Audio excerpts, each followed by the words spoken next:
Washington, D.C., and oftentimes the easiest thing to throw out there is foreign aid. Because we're like, well, you know, this is crazy, and part of it is crazy. Hello? Hello?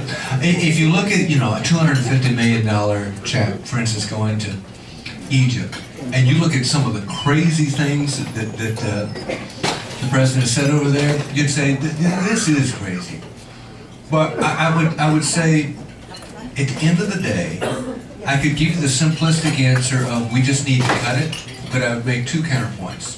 One, I think it's a lot easier to be engaged with other countries around the globe and to avoid conflict in the first place than it is to wait to the last minute, to not have relationships, and then handle the problem by way of military might.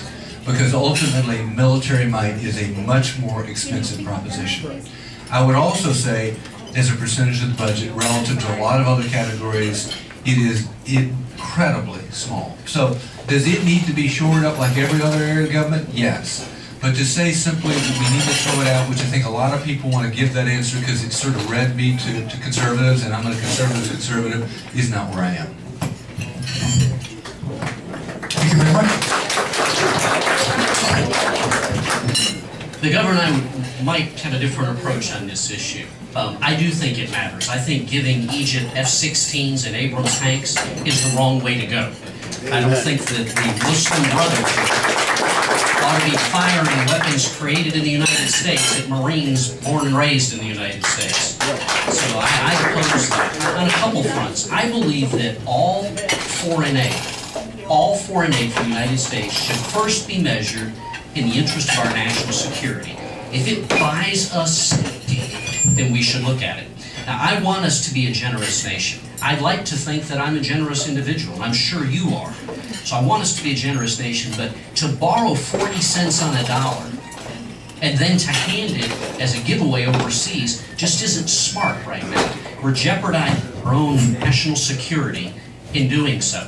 Now, let me kind of draw the analogy a little bit this way. Imagine an American family that made $52,000 a year and then spent $73,000. That's what America is doing right now.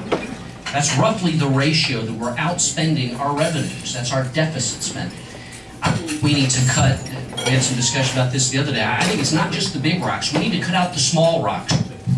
Anything that can bring this ship back upright ought to be done. And it would begin, frankly, with not sending Abrams tanks and F-16s to Egypt. Thank you. Mr. Garrity.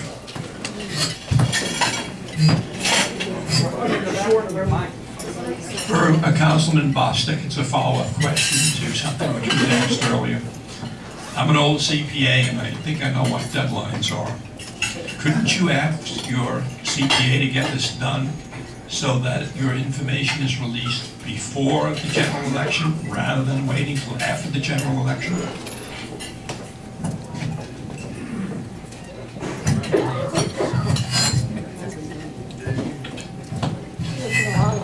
In as much as you're a CPA, I am not. I don't do math in public, in fact.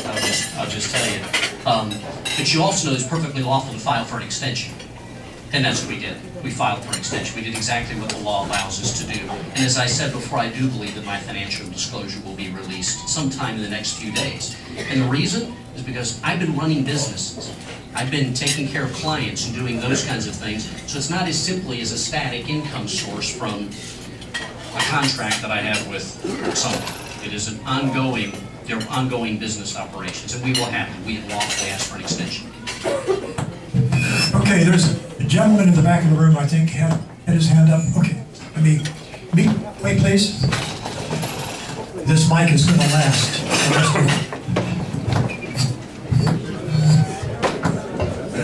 Thank you. I have 4 kids who I'm going to put through college over the next 12 years. And I think we all agree how vitally important higher education is for our country. My oldest, I'm proud to say, just started at Clemson University. My question is, the cost of education continues to rise much higher than the rate of inflation. And I worry about myself and others, how we're going to sustain our children with higher education going forward. Question for both of them. Question for both. I think Bostic is first next. Oh.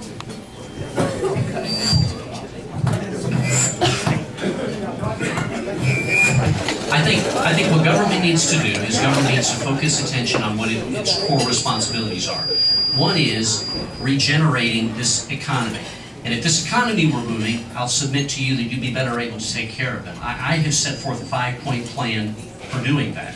One, we need to address the tax issue. Just by an example, and because I need to be brief here, we have the highest corporate tax rate in the world. Germany's gone from 45 down to 15. We're at 35, the highest in the world. That doesn't help our economy. In keeping with that, we need to reform our tax code. I like the Paul Rand portion of his budget, which was proposed, which says we should go to something like a 17% flat tax and have no capital gains tax. I think we need a complete revamp of the tax code. So the second thing we need is energy independence. Now, we've talked already about my being a lawyer, so let me tell you what I do as a lawyer. A large part of my time is the representation of mom and pop oil and gas companies. The 67% of our domestic energy that is produced by small business. I represent those folks in various states. These are just like you that own a well or 2 wells or 10. And we need energy independence. Energy independence, I believe, is a key to our economy. We have natural gas reserves that can fuel us for probably 100 years. A third of our land is owned by the federal government. We need to develop those and become energy independent. Third thing, and I'll try to move this right along. But the third thing is creation of funds. We have $2 trillion of profits trapped overseas right now for fear of double taxation. We need to change the law so they can repatriate those funds. To decrease our discretionary spending, it needs to be at 5% GDP. I think Cato's come up with a close to that. I think that's about right. And finally, we need to eliminate excessive government that layers itself upon layers. To do that, we're going to have to have someone who can build a team. We're going to have somebody who can build relationships with other Republicans to introduce bills that will draw back, will shrink this government. That's what I think we need to do. I think that's the best thing we can do to help you with that expense and everybody else who has issues like their work, retirement, and other things.